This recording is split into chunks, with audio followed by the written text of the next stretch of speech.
Netcasts you love. From people you trust. This is TWiT. Bandwidth for the Tech Guy is provided by Cachefly. CACHEFLY.com. Hi, this is Leo Laporte, and this is my Tech Guy podcast. This show originally aired on the Premier Radio Networks on New Year's Eve, December 31st, 2011. This is episode 833. Happy New Year, and enjoy.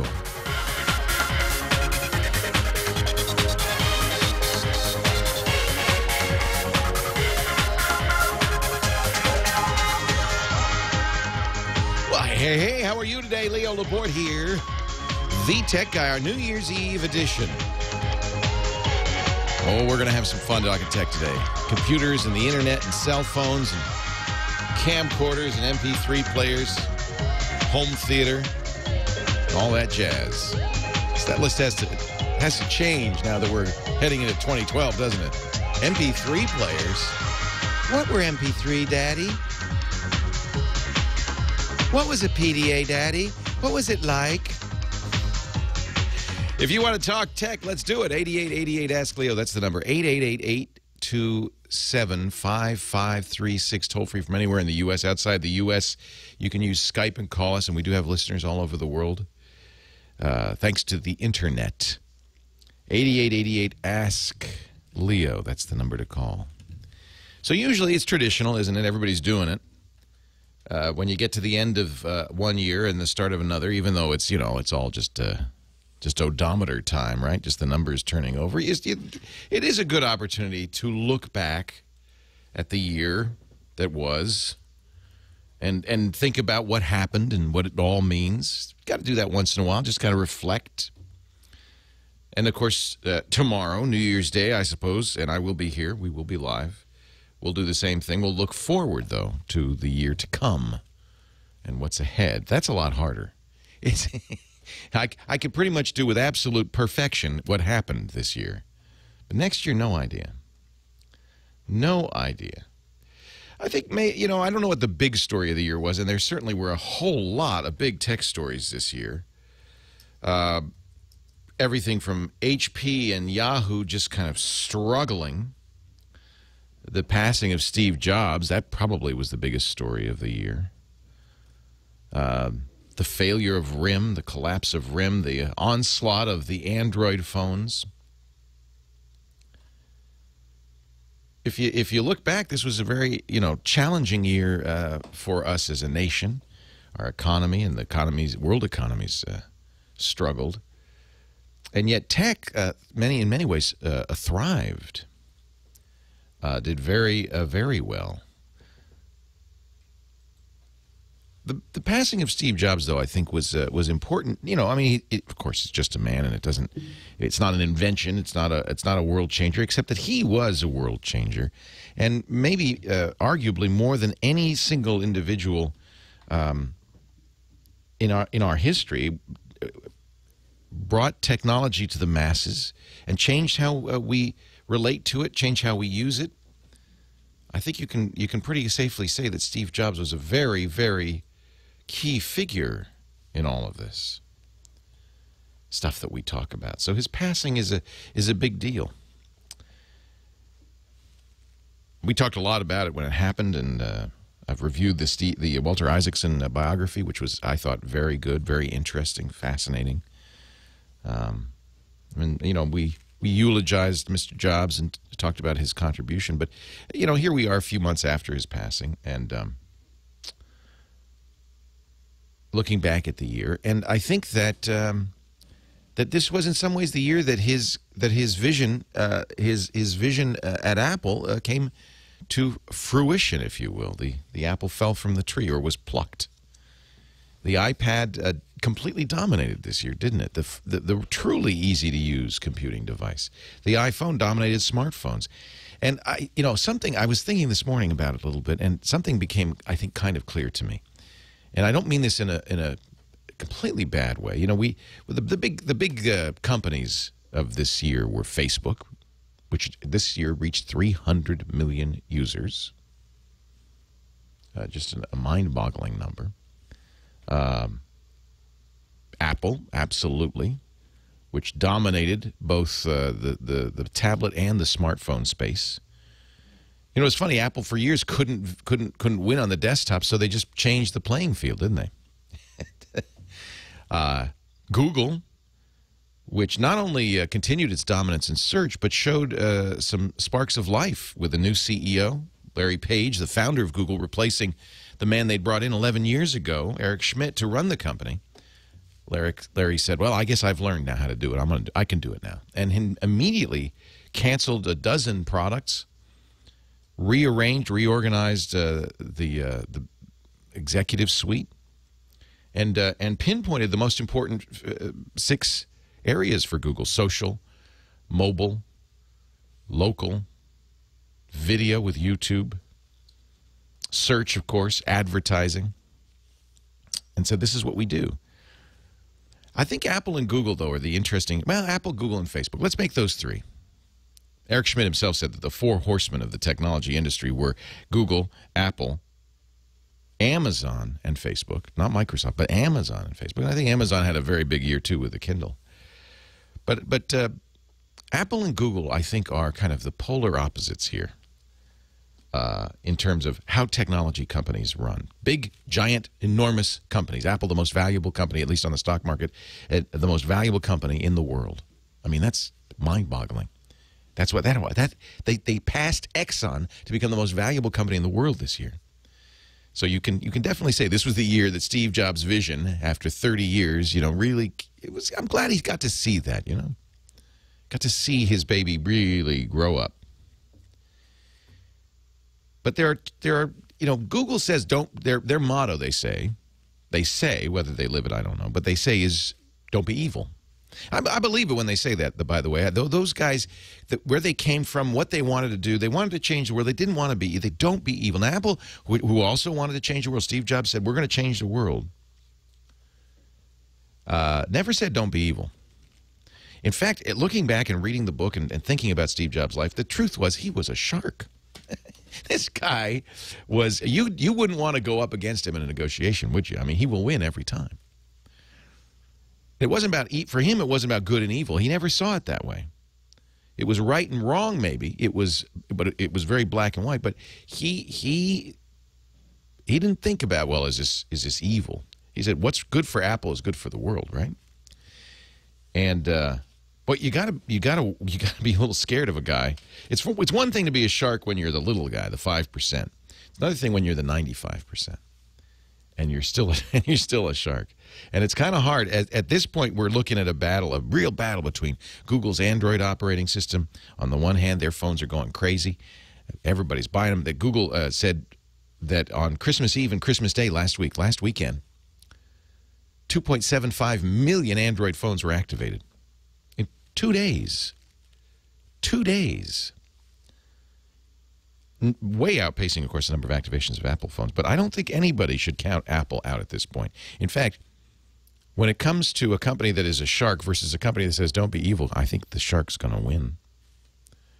And those lawsuits that Apple's been filing against companies that make Android phones, they won the first one against HTC. I think they're going to win more. I think it's going to be more and more difficult for any company to succeed in a space that Apple decides it wants to own. And this next year, we'll talk about it tomorrow, it looks like Apple might start to take over TV.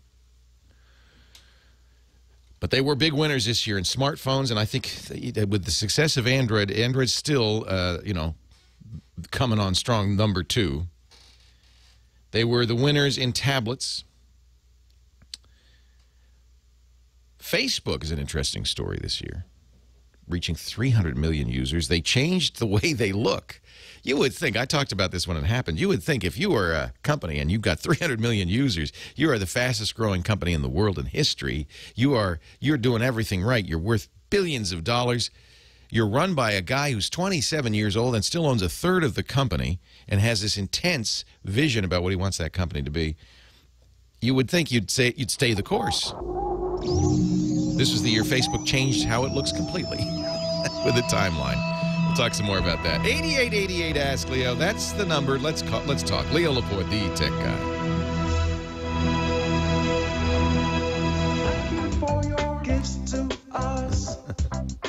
That's the big story of the year, isn't it? It's got to be. You know, this morning they announced, the Queen. You know, the Liz, the English lady.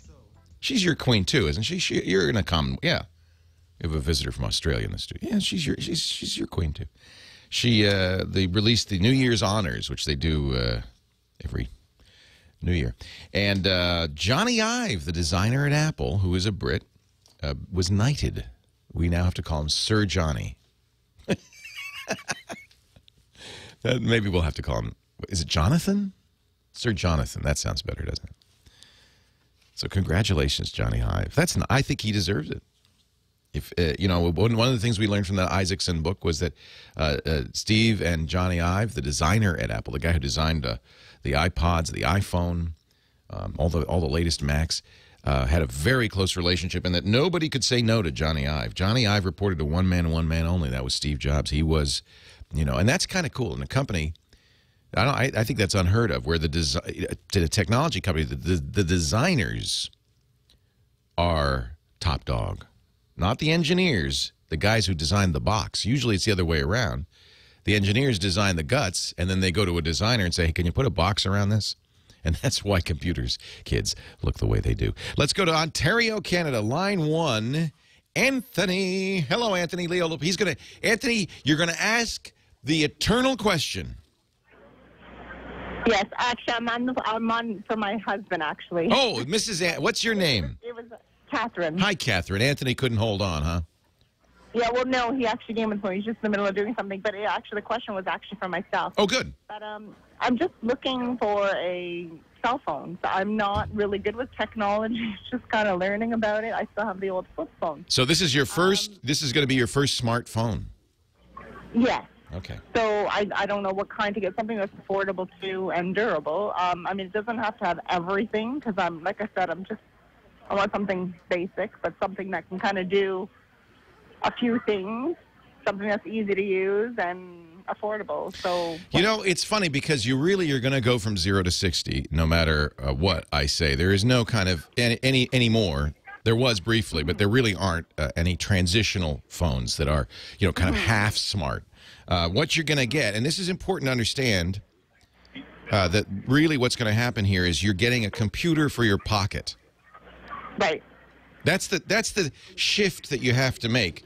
People think you're getting a phone with some additional features. You're not. You're getting a computer for your pocket that can make phone calls sometimes. Right. Maybe. Right. Maybe. Sometimes, yeah.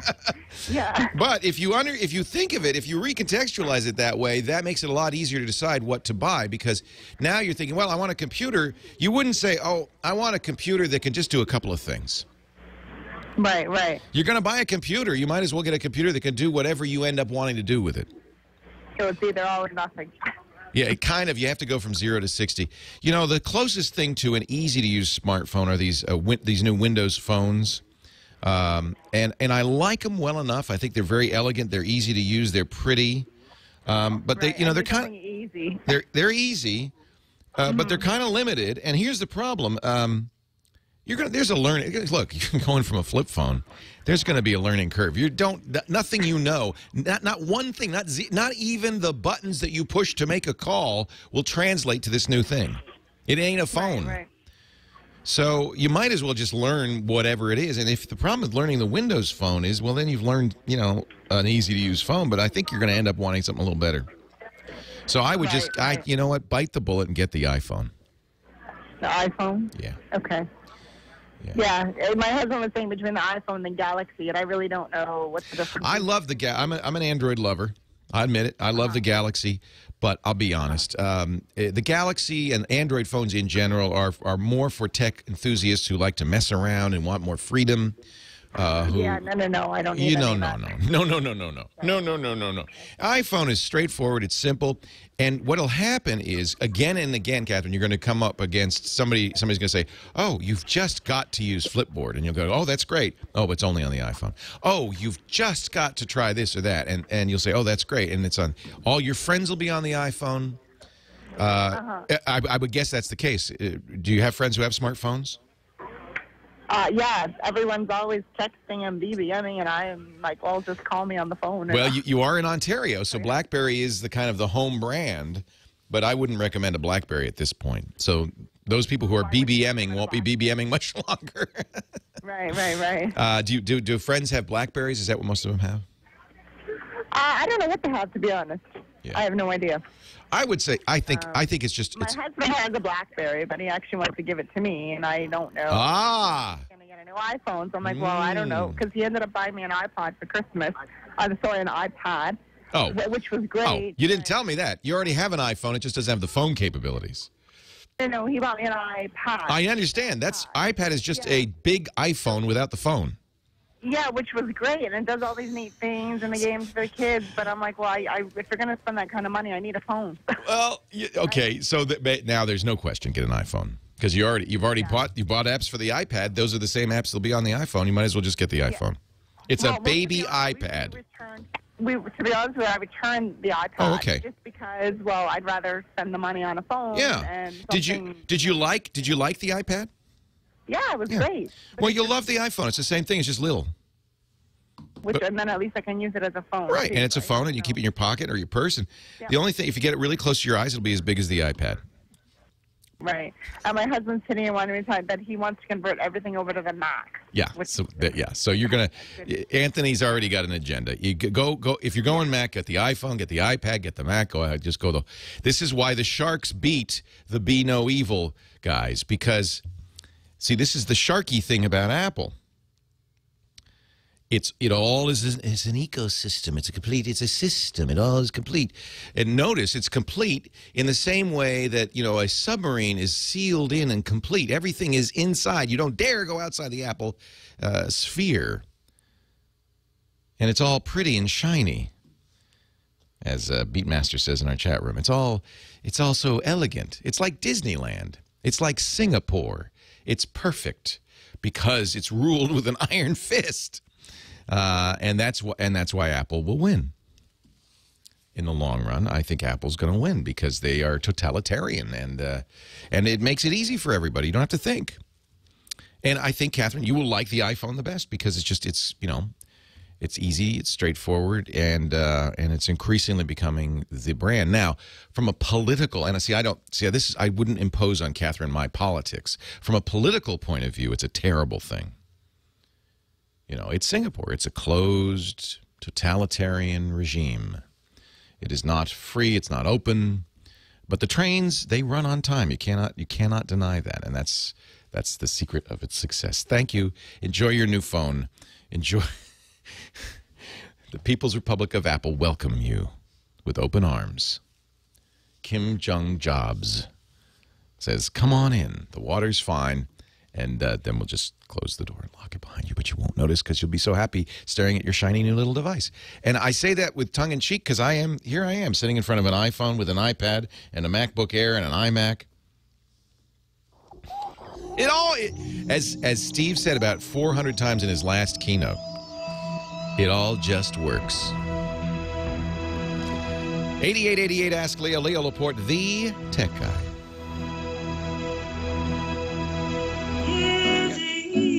No billboard here, Leo. Who is this? It's Zoe Deschanel. Oh, and, yeah, this Joseph is Gordon-Levitt. This is the girl and a guy or whatever they call themselves. Yeah. New Girl. New Girl. No, that's the show. But the name of the band is like. 12 o'clock at night, welcoming in the new year. She and him. New Year's Eve. Ba-ba-da-ba-da. Zoe Deschanel, I love her. But she's made just like an entire career out of being cute.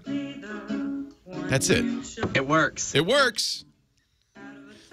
She's not like a great singer. She's a good actor. She's not a great singer. But she's cute. Leo, I'm just jealous. I wish I could make a career out of being cute, but no, I have to talk about tech, you see. Leo Laporte, the tech guy, 8888 Ask Leo, that's the phone number.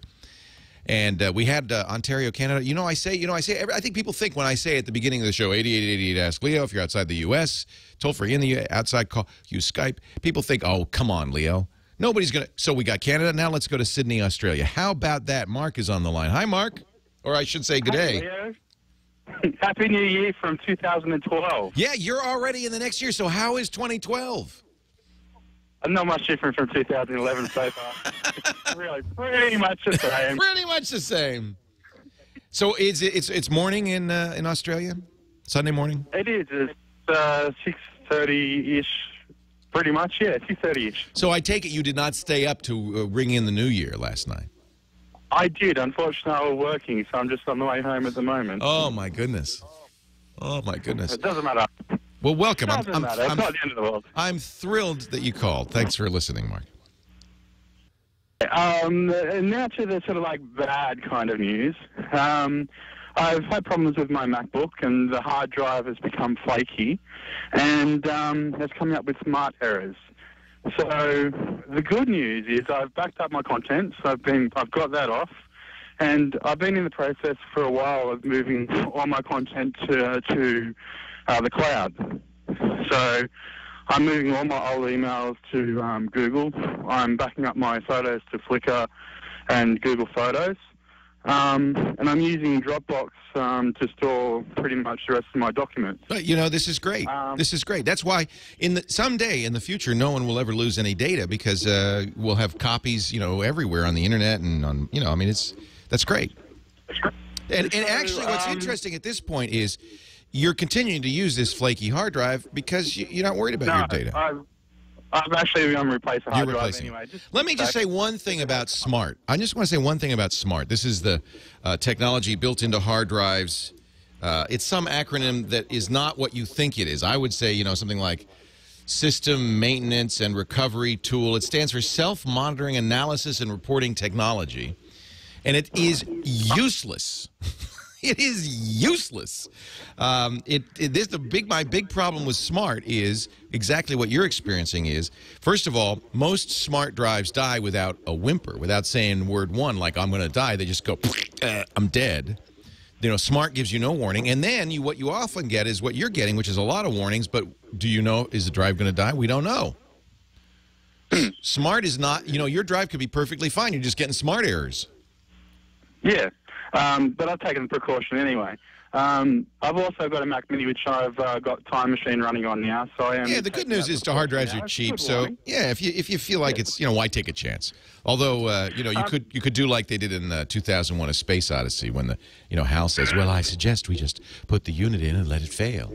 You could just wait and see because I bet you that hard drive never fails. But the warnings are annoying. So what the hell? Exactly. The question I have is, because I'm using so much stuff in the cloud, is it worth using another backup service like your Carbonite or whatever? Yeah, I mean, well, here, let's use Flickr as an example. You put all your pictures on Flickr. It is not unheard of for Flickr, for random reasons, just to delete all your pictures, to say, hey, you violated our terms of service. You don't really control those pictures, is what I'm saying. You violated our terms of service. Your account is dead. And I've actually heard of this happening to people for really kind of unaccountable reasons. Just Flickr just says, yeah, sorry, and boom, you're gone. So it depends where you're storing this stuff. I guess my rule of thumb is still the same. One copy of something is not a backup, no matter where it is. Yeah. Right? You have to have at least 2 copies, and my friend Peter Krogh, who is kind of the king of backup, he wrote the Digital Asset Management book, the DAM book. He says you got to have 3 copies of everything. You can have an original and 2 backups, 1 local, 1 off-site, something like that. So something like a Time Machine backup, as well as a copy on the local hard drive, and then a copy on Flickr and Google Photos. Yeah, exactly. That's exactly what I do. I've got pictures on Picasa, Flickr, and SmugMug. Now, even if I lose one account, I'm not going to, Now, if the internet goes out, like then we're in trouble. Then we're in trouble. But you know what? Your pictures are probably the last thing you're going to worry about if the internet goes out. Yeah, exactly. I'd be more worried about being able to talk to my friends all over the world. Exactly like us. We're on the internet. So you know, you obviously have the right idea. Apple's got this iCloud solution, which is, I think, another way to go. Now, the Apple iCloud solution is a little different because they have built a big server farm in North Carolina, a big network operations center, and it's a backup. It's intended to be a backup solution. Presumably, Apple's, and I would expect this from Apple, is doing the right thing. They've got multiple backups of your data, probably, I would hope, in multiple locations, and so you could kind of trust it. Same thing with Carbonite. Same thing with Amazon S3. These are intended to be cloud backup, right? So that's different than Flickr, which is a service that you're kind of assuming is going to let you access your photos forever, and may not, because who knows what Yahoo will do. Maybe Yahoo might, there's a rumor that Yahoo's going to be bought by the Chinese, by Baidu, the Chinese search engine. And then who knows what happens to your photos. Maybe Baidu decides, photos, schmotos, or whatever the Chinese equivalent of that is, right? So, but I think, so basic rule of thumb, Mark, 3 copies. And cool. At least two of them in different locations. He calls it 3-2-1. 3 copies, and if he's a photographer. So if you're a photographer, let's say you're a wedding photographer, and you take pictures of the bride in all her glory, you can't lose that picture because they're not going to stage the wedding a second time so you can take that picture again. Your business relies on this. So they pay very close attention to this. So this is what he says, 3-2-1. 3 copies, 2 different kinds of media. So they're not all on a hard drive. I got 2 hard drives. And one may be a hard drive, one may be internet or DVDs. 2 different kinds of media. And then the most important one is one of them is off-site. That's the term backup mavens use. It means it's not in the same physical location as the original. And that's if there's a fire, and you don't want your backup sitting next to the computer because everything goes. So that's 3-2-1 backup. I've talked about this before. He has a website that he did with the Association of Professional Photographers and the Library of Congress called, it's a kind of weird name, dpbestflow.org. It's Digital Photography Best Workflow. So it's just kind of shortened DP, Digital Photography Best Flow. .org. And if you look at the back, and by the way, it's about workflow for photographers. So if you're into photography, it's a great site, really great site. But there is a backup area there that you can read his 3-2-1 backup philosophy, and I think it's well worth reading if you're concerned about saving your data. Speaking of North Carolina, Jay's in Providence, North Carolina. Hi, Jay. Leo Laporte, the tech guy.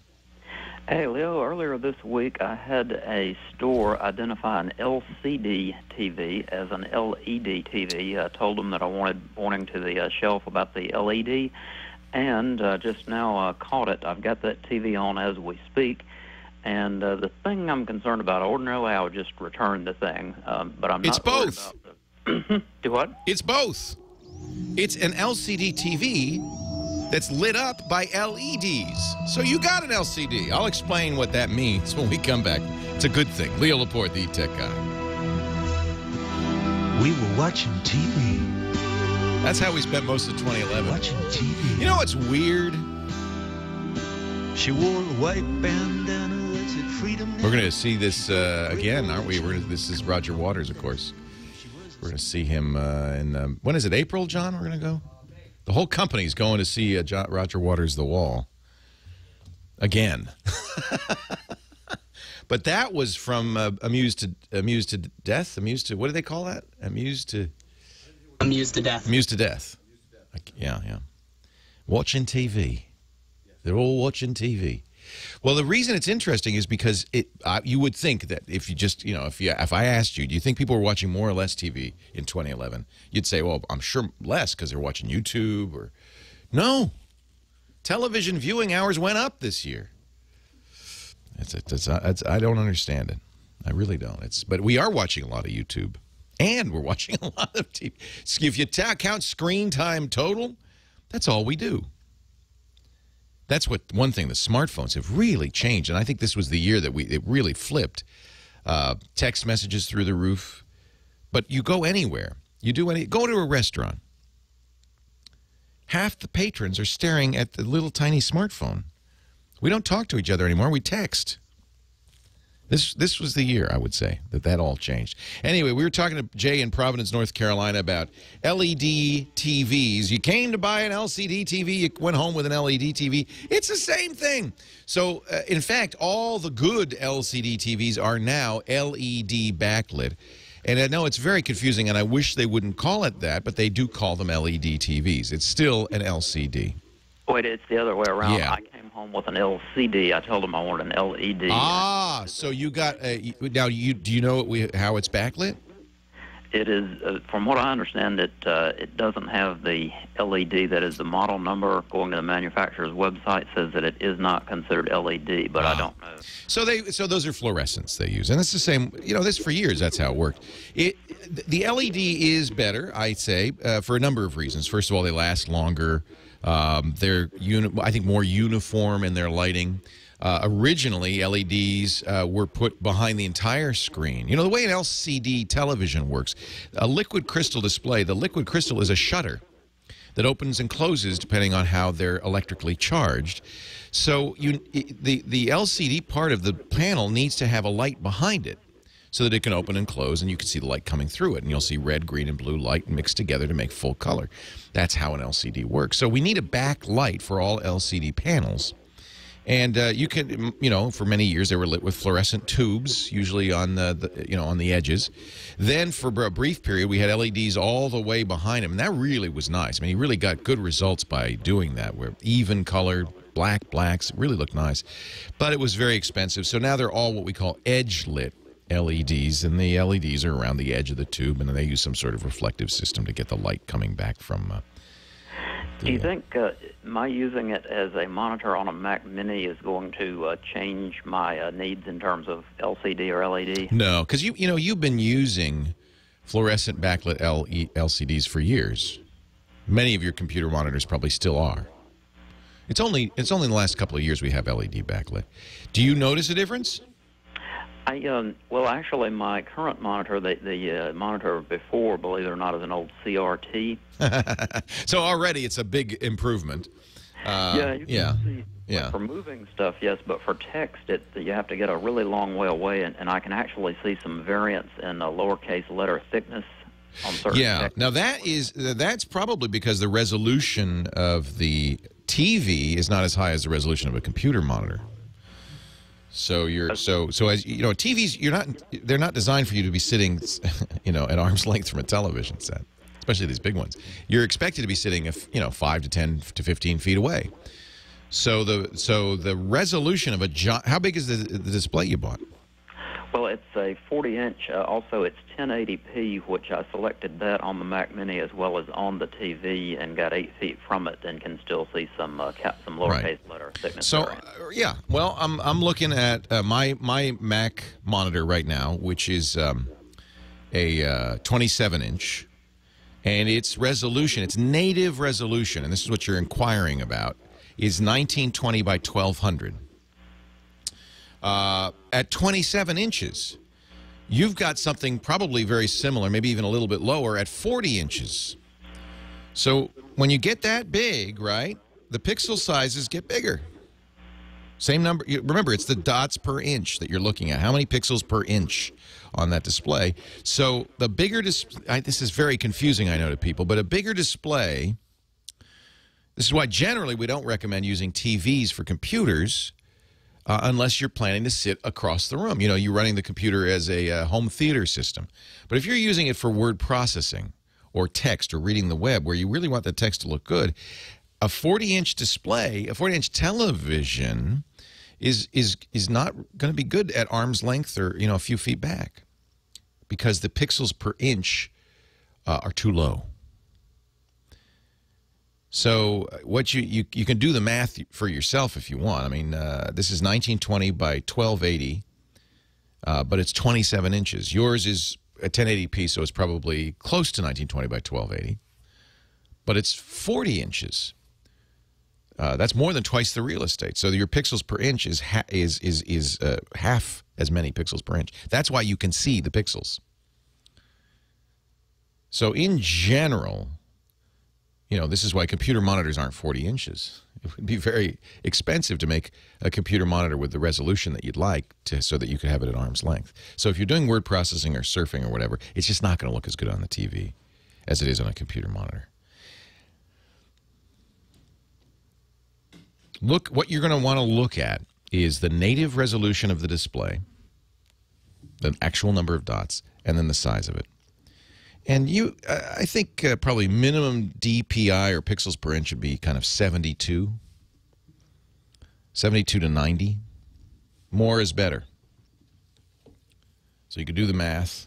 If I had a calculator in front of me, I'd do it for you, Jay. But that's the issue. Scott in Jasper, Georgia. Leo Laporte, the tech guy. Hi, Scott. Hey, Leo. How you doing? I'm well. How are you? Pretty good. Happy New Year to you. Thank you. You too. I'm calling today because I want to talk about what you've been talking about, which is this revolution we call the iPhone. Oh, yeah. I've got my very first one for Christmas, and I am just loving it. I'm also blind, and I've got to tell you what a revolution this is for the blind community. Yeah, I hear that again and again. Apple's just done a stellar job of what we call accessibility, making it easy to use for people who are differently abled. Yes, absolutely. And there are two particular apps I want to bring to your attention that help a blind person. One is a money identifier called LookTell, where you take a picture of the bill and it tells you what it is. Yeah, I was just in France and I was noticing every bill is a different size. Mm-hmm. And in America, they're all the same size. Yes, if you're blind, it's a problem for us. It's coins, we can do coins easily, but bills, not so much. They're all identical from the point of view, from a blind user's point of view. So this thing is basically a scanner. Yeah, you take a picture with it, and it tells you what the bill is. And with the cool. The iPhone 4S camera is so good, it's really fast. Well, these cameras on the phones have gotten so good that now banks, a number of banks, will let you take a picture of a check to deposit it. Yeah, it's amazing. Isn't that great? And then there's one other one. It's a free one called VizWiz, which allows you, a blind person, to take a picture of a household item, such as a box of cereal, and using the internet, you can go out and find out what that item is. Oh, wow. And Google makes a Google Goggles program. It's not specifically for blind people, but it will do the same thing. You take an image of something, and it'll find it for you and give you a price. I'm finding every day I sit and I find a new app that's just, just cool. blows me away. Well, putting a good camera in these things, I mean, that really makes a difference. If you think about it, you've got a small portable device with a lot of horsepower, a lot of processor power, and good software, and you've got a great camera.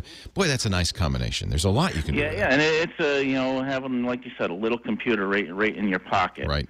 And the GPS apps on this, help me with navigating my hometown. Isn't that great? And it's just, it's been amazing. Now, if I can only get my blind wife to adopt it as well, but she doesn't care for technology the way I do. I think I heard her in the background go, yeah, she didn't know.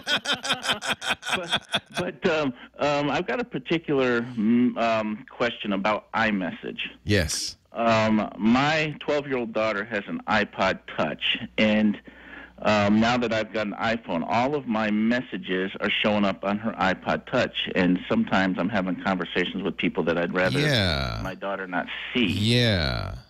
So is there a way to change that behavior, or do I just have to use SMS on my iPhone? Well, here's the thing about the iPhone. It will use, in SMS, it will use iMessage if it's available. So we're going to have to take a break, top of the hour. Just listen on the air, Scott. I'll explain what's going on and how to fix it in just a bit. Leo Laporte, the tech guy.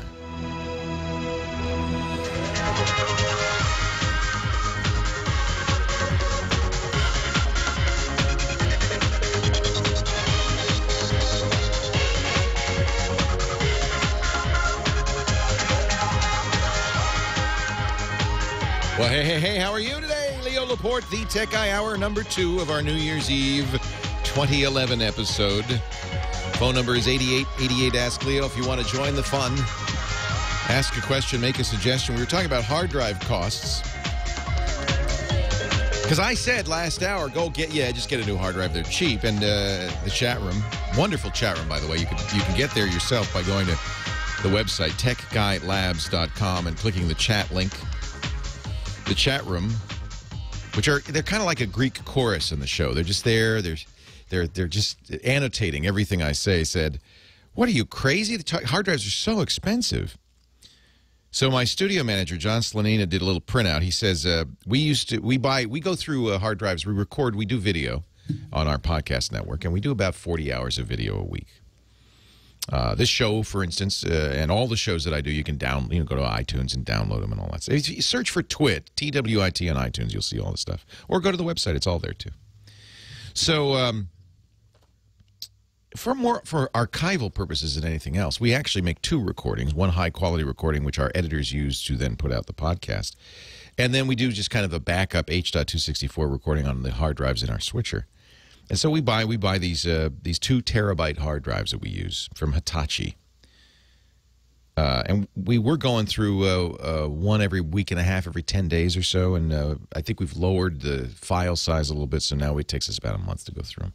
But we buy them by the dozen. When we first started buying these 2 terabyte Hitachi hard drives, they were $115 when you buy them by the dozen, which is just mind-boggling. I mean, it's 2 billion bytes. That's 2. Individually, they'd be still $115. Okay. Then, because of the floods in Thailand this year, this was a year of natural disasters. Just incredible, and they do impact the costs of technology because it turns out, I didn't know this, but apparently most hard drives are built in Thailand. So they went from $115 earlier this year to $225, which is still, by the way, a great deal for 2 terabytes, but, almost twice as much. They're now down, I'm looking at newegg.com, which is where we buy them, and they're now down to $170. List is the same. It's still $300, but... So there was a kind of a temporary shortage, but I think those prices will go back down. And then it's just mind-boggling to think we're complaining about the price of hard drives when that isn't a massive amount of storage for nothing. We used to talk about how many dollars per megabyte a hard drive cost. Hard drives were $10 a megabyte. How much? That 20 megabyte hard drive that you had, John? $600. $600, so it's $30 a megabyte. Now we're talking, I don't know, what it's $170 for 2 terabytes. Do the math. It's less. It's a lot less. How much a megabyte is that? I can't, it's 0.00 something, right? It's such a low number. I don't even, it's a rounding error. It's really kind of amazing. Now, Newegg does have 3, I'm seeing Sybil in our chat room. See, the chat room's great. Sybil says you could get a 3 terabyte drive on Newegg right now for like $120. So I guess we're buying the wrong drives, John. We buy these because this is the manufacturer of the switcher we use recommends these. Yeah, they're probably, it doesn't have a 65 megabyte cache. So this is interesting. So this hard drive, this 2 terabyte hard drive, the cache in the hard drive is 3 times bigger than the $600 hard drive you bought. But that was 20 years ago. So times have changed. We were... There's a great, and if you've not seen it, I highly recommend it. It's on YouTube. Search for Louis C.K., and he was on Conan O'Brien, and he was talking about how spoiled we are. I'll tell you what, I'll play a little bit of that. I'll find it. I'll play a little bit of it when we come back after the break. How spoiled we are now. We just take this all for granted. Anyway, I was talking to Scott in Jasper, Georgia. Scott did a smart thing. So he has an iPhone. And his daughter wanted to message her friends and so forth. Or I don't know, what did your daughter just wanted an iPhone, but, you got her an iPod Touch, which has all the capabilities of an iPhone minus the phone. Well, she's actually had the iPod Touch, so that was last year's present for her. And this year I got my iPhone, and I started texting, and then she told me after a couple of days... Daddy, I'm seeing your text. Yeah, I'm seeing your text. That's because she and you have the same account. She's using your iTunes account.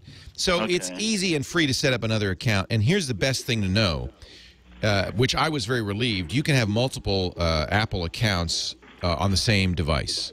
So for the Apple Store, for instance, I know why you set it up that way, because you want her on the Apple Store to be using your account. Right. Because it's your credit card, and it also makes purchases easier. Right. Having it tied to just the one credit and card. you can you continue to do that. This won't change that. You're going to go into the settings and set up an account, a separate Apple account for messaging. That's all. Okay. Okay. Sounds simple. And then that way you won't see her messages and she won't see your messages, and that's the way it ought to be. Yeah, Apple's very, actually, after I said all these bad things about Apple last hour, Apple is very generous about these apps and even about music. You can have, the entire family can have iPhones or iPod Touches on a single account. And when you buy an app for yourself, everybody on that account gets a free copy. So it's true also on the Apple App Store now. There's a limit. I think it's 5 computers, 10 devices, something like that. But that's usually enough for the whole family. So it's they're pretty generous that way. But you just have to remember, it's all to an eye to get you into the Apple ecosystem. So they own you. They own you. You are ours. Alan, San Diego. That's how Sir Johnny Ive talks. Hi, Alan. Leo Laporte, the tech guy.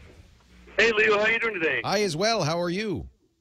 I'm fantastic. It's great to speak with you. I really like your show quite a bit. Thank you. I had a question about maybe about getting any devices out there or software out there that can change like a PDF file or any kind of like a Word document into an audio format. Yes. Yes, now on the Mac you can do it with the built-in capabilities. It has a text. Do you have a Mac or Windows? Windows. On the Macintosh, you have built-in text-to-speech, and you just say, read this document, and you can actually put it in iTunes. And I know people who actually have it all set up with scripts so that they're like podcasts. They can have all their documents read to them on their iPod. I'm not sure. I'm sure you can do this easily on Windows. There certainly are. There certainly are programs that will do this. There's a website, HearWho, HearWho, that's browser-based, that will make an MP3 file out of any text. Okay. So it depends on if you want to automate it and by the way, they're using, which is nice, they're using the very high-quality AT&T natural voices. We've talked about these before. The better, there really are better voices for this. Listen, this is an example of Julia, digital voice, Julia. It's really... Hello, my name is Julia. HearWho is an online application that will work with your internet browser. So it sounds pretty good. If you like a male voice, you could have Alberto. I wonder if he sounds Italian. Hey, Alberto. Are you Italian? What do you sound like? Alberto? Speak to me. Speak to me. Mi nombre es Alberto. Yeah. Estoy disponible como una de las muchas voces del Oh, he speaks Spanish.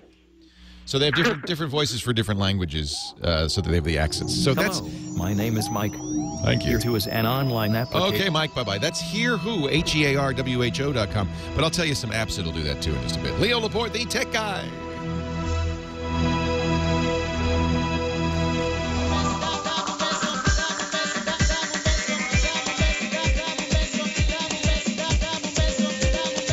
Leo Laporte, the tech guy.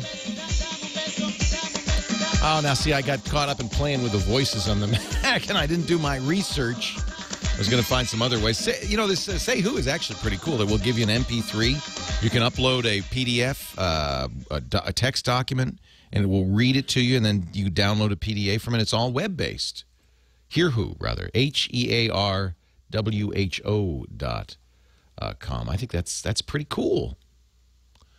And I don't see a price on this, but oh yeah, there is a subscription fee for a year, but it's not very expensive. I think that's kind of cool.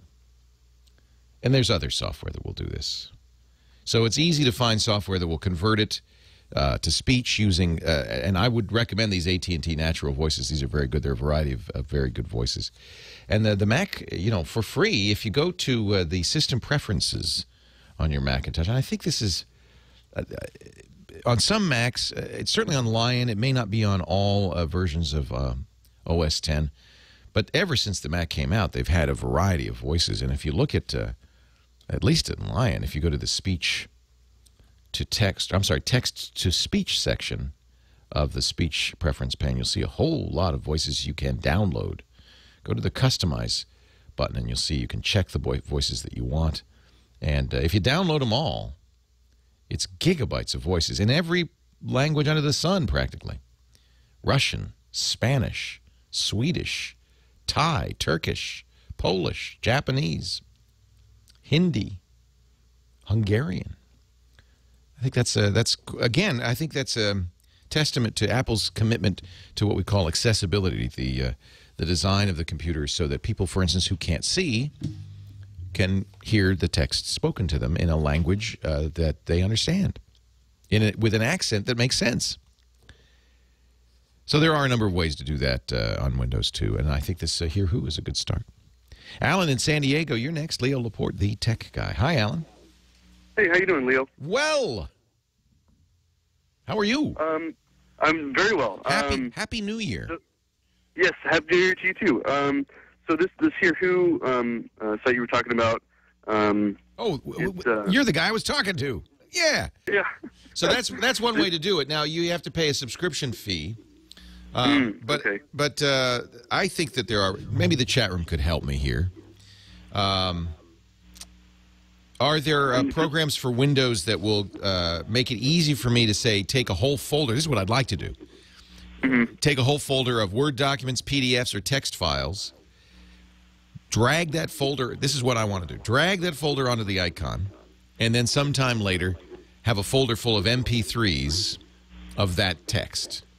That's what you want to do, right? Right, because I won't have access to my computer. I'm getting deployed overseas, and I want to have something I can listen to on my iPod or an MP3 player to listen to these documents I have. Right. There is a program called Microsoft Reader that is free, or it used to be around for a long time. I hope it's still around. It's their text-to-speech package. Is it now built in? Maybe it is. But if you search for Microsoft Reader, you'll find it on the Microsoft site, and that does that.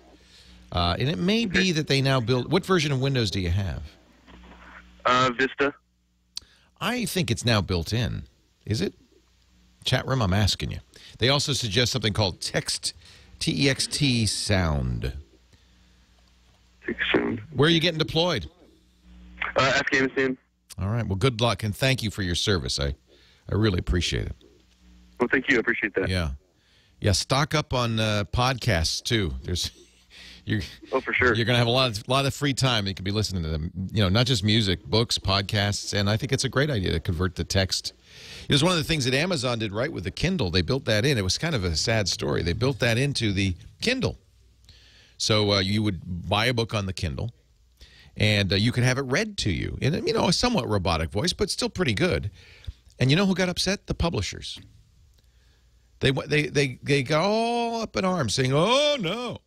Oh, you're undermining our revenue model with audiobooks. Now, I got to tell you, the audiobooks you buy in the bookstore, you download from audible.com, they're much better than a computer voice. They're professional readers. They're actors. They have human voices. They act out the story. It's really a value add. I think it's crazy to turn off the text-to-speech. I mean, you're buying the book. It's got the text. If you decide you want to turn it into speech, isn't that up to you? Anyway, they went to Amazon, and sadly, Amazon backed down, and they put a little switch into the system that a publisher can say, this may be read or not. And most publishers have flipped the switch so that, unfortunately, what was a great feature, especially for blind people, or just, anybody who's driving or whatever, you could buy a book on Amazon, be reading along. Oh, I'm going to get in the car. You could turn on it, and it would continue to read to you while you drive. Wouldn't that be great? Thanks, publishers. Good luck, Alan. We're very grateful for your service to our country. Good luck out there. Saul in Redondo Beach, Leo Laporte, the tech guy. Leo, how are you? Happy New Year. Happy New Year. Thank you. Hey, I got my early Christmas, late Christmas, I should say. I get to talk to you twice in less than 6 months. Wow. That's great. Well, I'm glad. Well, first of all, I followed your recommendation for ESET, not 32, and I'm quite impressed. I'm very happy with They're it. a great company and been a great sponsor of this show for years now. I used to have another manufacturer, the N-Word, and they were just growing too fat and just too... It took too much of my- They were bloated. Bloated. But, you know, I blame us for bloatware. I mean, it's true, and it's true across the board. Even, you know, Microsoft Word, the word processors become bloatware because we demand, we read these reviews in the magazines and we see the tables with the check boxes next to features, and people often decide. In fact, they'll put it on the back of the box when you go to, I was going to say CompUSA, but whatever the computer store is these days, when you go to Fry's and you look and it's on the back of the box, here's, you know, a table of features in the check boxes. And so we kind of demanded more checks. And so they put them in, but what you got was a giant bloated program that did more than you ever wanted and slowed your system down. So you're right. I think Nod32 realized that, and they made it very simple. The good news is I think all of the antivirus companies have finally realized that the bloatware is not what we want, and they're starting to get a little bit less. And also the manufacturer a little bit of fault. They come preloaded with a bunch of a bunch of bloatware, like you right. Oh, I hate that.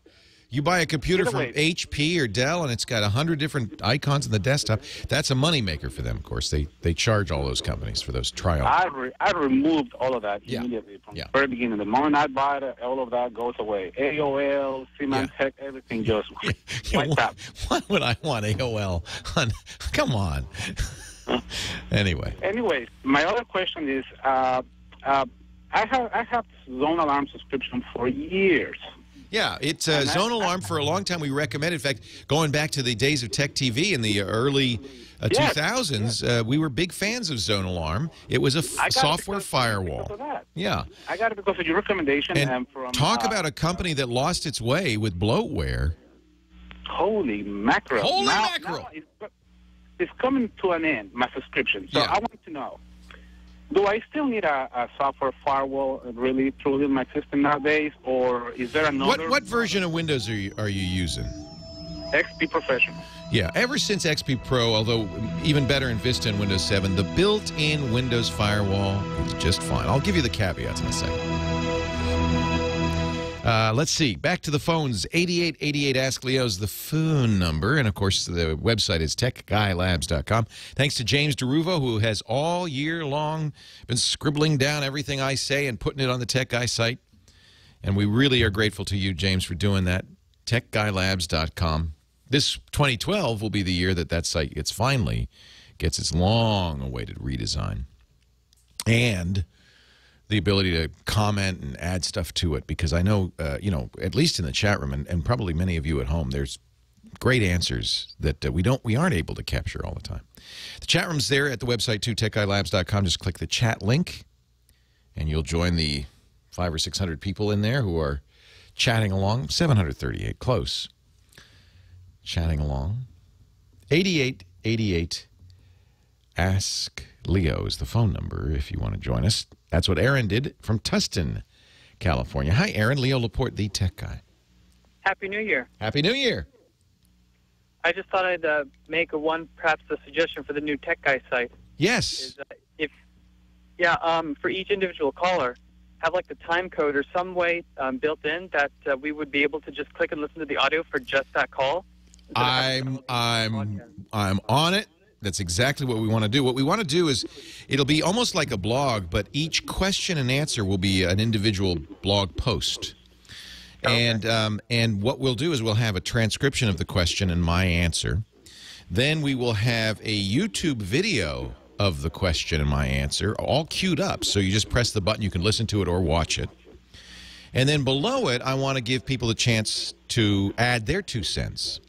And so we'll have a commenting system, and part of the commenting system will have something sometimes it's called karma, where people can vote up or down a comment. So over time, what will happen is the best answer from the commenters will float to the top. So you'll see them not in chronological order, but in vote order in karma points. And so the best answers will float to the top. And then my idea is at this point, that now is a pretty good resource. Somebody asks, what's the best television? You've got my answer, you've got the video of it, but then you also have the comments with the highest ranked comments up top. So all of that is in process. We're actually searching for a company or a designer to work on the site and get it up and running. And I would say within the next 3 months we'll have that for you. And I think it's going to be a big improvement. Then the next project will be to translate all of the. This is now episode 833. So we'll have to get that all those 800 shows plus shows translated over, so it's all there. We'll have a nice search, and by the time we're done, you'll be able to search for almost any topic and find some good answers. So I want to make it a resource, in other words. So thank you, Aaron. You're absolutely right. We want to do that. Yeah. I just thought I'd briefly touch on Windows 8. This is my question, but I will say I loaded Windows 8 onto my netbook back in September or October when they first opened it up for the technical preview. Yeah. And my netbook, of course, doesn't have a touchscreen on it, and I was impressed by the speed. It was really responsive, really, really quick to move around all the fancy, effects they added, but I was not impressed by the actual interface. I thought Windows 7 itself was a bit more cleaner, a bit nicer looking. So far, I think Windows 7 is the best version of Windows I've ever used. And I, like you, I have some concerns about Windows 8. I don't want to judge it too harshly because, as you say, that was a technical preview. It wasn't even a beta. It wasn't even a developer release. It was a technical preview. So there's, speed-wise, performance-wise, ease of use, even the way it works is going to change. They said initially, no, it's not going to change. This is it. And then they've backed down a little bit on that as well. So we're going to see Windows 8. That will be one of the things that 2012 will bring us is a new version of Windows. Yeah. And it will be tablet-centric, and that's the thing that concerns me. Yeah, well, I did want to say the big but to that is I got a large touchscreen monitor, the Dell ST2220T. Yep. And I plugged it up to my netbook, and I have to say it's a completely different experience. Yes, because it's touch-focused, exactly. Wonderful, and it's better than Windows 7 from a touch standpoint. Right. For that, and it's really great. I think Microsoft is making a bet, and it might not be a bad bet, but they're making a bet that the future of computing is tablet-based. Yeah, I hope so, because that makes life a lot easier, especially if you have a pen input. You can take notes on stuff. Right. Take notes of, that sort of stuff. Anyway, on to my question. I want to ask, I'm looking for some sort of Dropbox-like solution, but instead of using the cloud, I'd like to use the network-attached storage.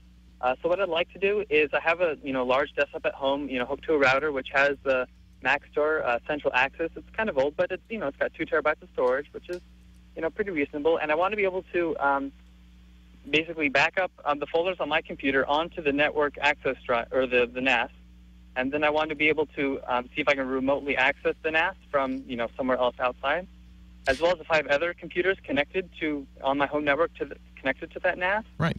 I want those changes to be updated. So let's say I have, a photo gallery. I want, if I edit on my computer, I want my, my dad to be able to edit it. Those home movies, they're obviously pretty big. It's a bit much to store it up in the cloud, but, if I store it on a network-attached storage, I could, bring it down to the TV without having to stream it over the internet. So most capable network-attached storage devices should be able to do all of this. A NAS is really not a hard drive. It looks like a hard drive. It looks like a bunch of hard drives in an enclosure. But what it really is a computer. It's a headless computer. It doesn't have a keyboard, mouse, or monitor. You use the network to administer it. So you go to another computer that's on the same network as the network-attached storage, and you can administer it. So it runs an operating system. It's usually Linux. And you should check, depending on your NAS provider, the person who made it, they may provide a lot of plugins that do the kinds of things you want. So having the NAS visible on the internet, often possible using either FTP, SSH, or some combination of the above. You could have file sharing over the internet. It's, a lot of these things are a little risky. The software has to be well written, but all of this is totally doable. Who makes your network-attached storage? It's a Maxtor, which was bought up by Seagate. Yeah, that's less capable than others. Unfortunately, they don't give you. Do they give you some plugins that you can add? Yeah, it comes with this Mac Store, Central Access, software that comes built in on it. But I'm not so keen on using like the OEM software. I usually like to install my own thing. Well, if they, this is why, for instance, people use stuff like there's a Linux distribution called FreeNAS, FREENAS, that you put on a system. It could actually be a real computer. And then you have a lot of capability because you can add your own software. You can copy. You have a lot of. You're obviously very sophisticated, Aaron. You have a lot of, I think, great ideas for how you might want to use this. You could do all of that if you have FreeNAS. The other thing that I would strongly suggest taking a look at is a company called Pogo Plug, Pogoplug. Pogoplug.com. It is an inexpensive device that you can attach any hard drive to, USB hard drive to, and then attach the network to it, and it does exactly what you want. It's basically self-hosted Dropbox. In fact, there are a lot of companies making these kinds of things. PogoPlug is the most consumer-friendly and easiest, but if you are a more sophisticated user, you might want to look at Tonido, Tonido plug. These are all running on a kind of low-cost hardware platform that can essentially run network-attached storage software, and then you attach your own hard drives to it. FreeNAS is FreeBSD. Thank you, not Linux. Thank you for the correction. They're Unix variants, either BSD or Linux. PogoPlug, I think, is pretty cool. PogoPlug is trying to get into the Dropbox business. They're even offering cloud storage as well now. So there's some. This is a great subject, Aaron. There's a lot of good solutions. Get on the internet and start searching. Leo Laporte, the tech guy.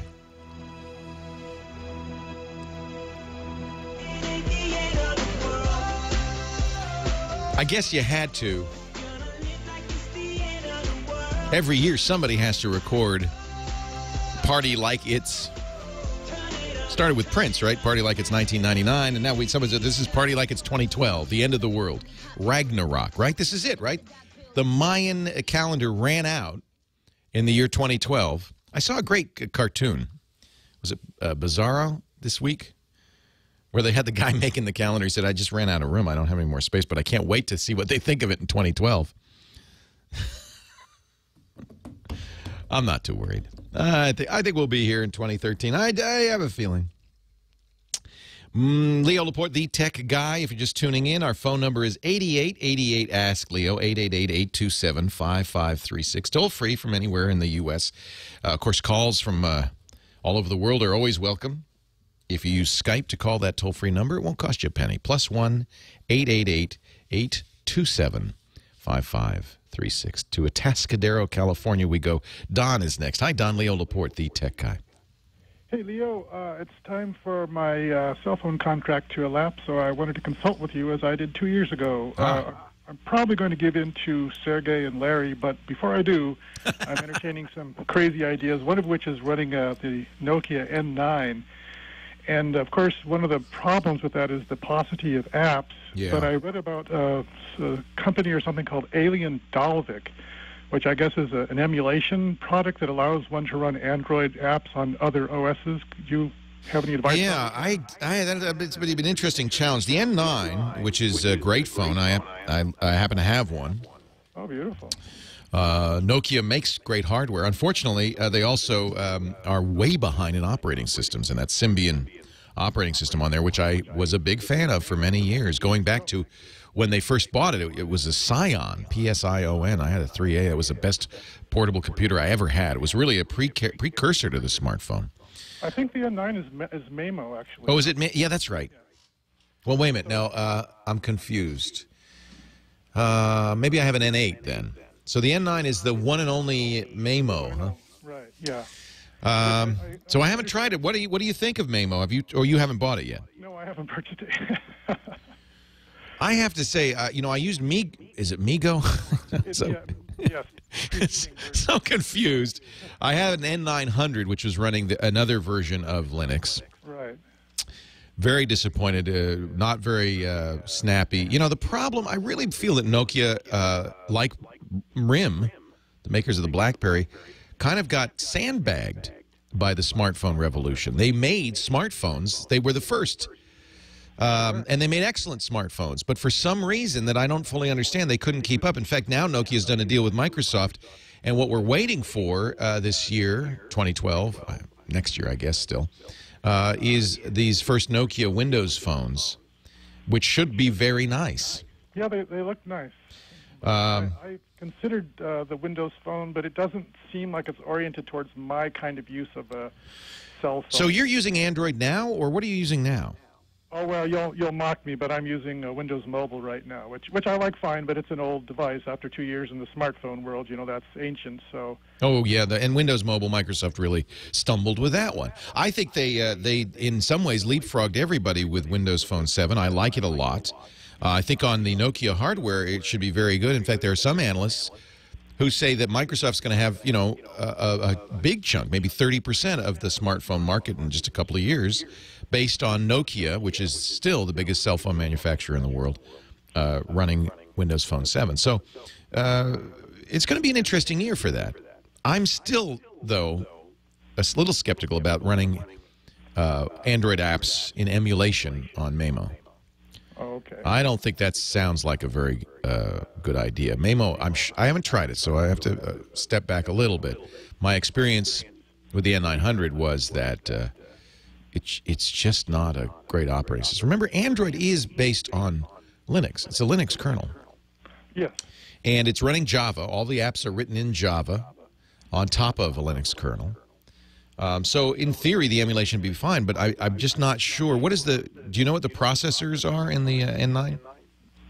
It's a one gigabyte or 1 gigahertz. 1 gigahertz processor. I don't single recall. core or dual core? I believe it's single core. Okay. But I think it has a fancy graphics chip too. But I believe it's single core. And I don't know if it's Snapdragon or whatever those various. So that's going to be the question: is there enough horsepower to run Android well? Oh, I see. You know, I would get if you want to run Android, get an Android phone. I'm not sure what I don't know if I really understand the. Well, I'm just a contrarian. And, you just want to be different. I think the N9 hardware is gorgeous. Yeah, part of it's the hardware, part of it's it's a. Well, but you understand that the Lumia 900 or whatever they call it, the high-end Windows phone from Nokia, which will be out probably next month or the month after, is an N9. Yeah, I do. Running Windows Phone 7. That sounds pretty attractive. But well, let me since we're going to Windows 7, that was my other kind of vague consideration. But again, there's an app issue there, and well, there's what is it, 50,000 compared to 350,000. Okay, well, I'll throw it out to the chat room. I've had a local copy of Wikipedia on a portable device since 2005, and that's like the deal breaker for me. So isn't that a great thing, by the way? This was what science fiction always said. I know. Someday we will have a little portable device. I think it was in the Neuromancer. He had his little portable device, and all the world's knowledge was on this thing. Well, Wikipedia, how big is it? A couple of gigabytes? It's not very big. Minus the images. The one I have is like 4 or something at this point. You don't get all the images, but so 4 gigabytes for all the text. All the text in Wikipedia. It's local. You don't have to be online. You got all the text. You got basically that is the world's knowledge, and it's on your phone. I love that. I do suspect that any operating system will have something like that. Certainly, iPhone, iOS, and Android phone do have Wikipedia apps that are offline apps. I would, this is a tough one. You're obviously a geek. You're a contrarian geek. I do think for true geeks, the Android is a better choice. The Android operating system is a better choice. It's certainly miles ahead of Windows Mobile 6.5, which you've been using. Frankly, anything would be better than that. So I would say either can wait and see what the Nokia Windows Phone is, and we'll know in a month. We'll know in 2 weeks. Which allows me to give a little plug because we're going to be covering CES, the Consumer Electronics Show is coming up 2 weeks from Monday, and I'll be flying there. Actually, 2 weeks from Monday, and 1 week from Monday. Is that right? January 9th. So I will be flying there to Vegas. Now, in years past, we've done the show from the Consumer Electronics Show. That's because it is usually over a weekend. It is not this year. It's a Monday through Friday show this year. So I will not be covering it live on the radio show. We'll be in studio the following weekend. But if you want to watch live coverage, I'm bringing my entire podcast network down there. We're going to cover it end to end at TWiT, TWiT.tv. And then the following weekend, that'll be 2 weeks from today, I'll be bringing you little snippets of CES. And one thing I promised to do, Don, is bring you a hands-on review of this new Nokia phone, whatever they call it. We're not sure what they're going to call it, the Lumia 910. We don't know. But I think that's going to be a very, very interesting phone. If I had to rank smartphones right now, I'd say the iPhone 4S is absolutely the top of the line. There's things I don't like about it, but it's probably the #1 phone overall. Number 2 is a little tricky. I like the Galaxy S2 line. If you're on Verizon, you're going to have to get a Galaxy Nexus. I am not as fond of the Android version that they're using, the new ice cream sandwich. In fact, I think there's a good maybe a good reason to go out and get an Android phone with buttons now is because Google's phasing the buttons out. They're all going to be on screen. And I happen to like buttons that don't move around at will. I just think that's just crazy. Who thinks that's a good use? Playing whack-a-mole with the user interface is good user interface design. I don't understand why Google's thinking this. On an Android phone, if you go out and get a Galaxy S2, which is my favorite right now, same thing on a Windows phone. There's buttons. They may be physical, or they may just be painted on, or they may be light-up buttons. But they're buttons on the phone, and then the screen is above the buttons, and those buttons don't move. They're always there. Your hand goes right to them. On the new Android phones, starting with the Galaxy Nexus, the ice cream sandwich, those buttons are on screen, and they move. They change. Sometimes they're on the top. Sometimes they're on the bottom. You don't know where they are. I don't like that. That's a dumb idea. So now is a good time, probably, to buy an Android phone with physical buttons, or at least buttons that are on off the screen.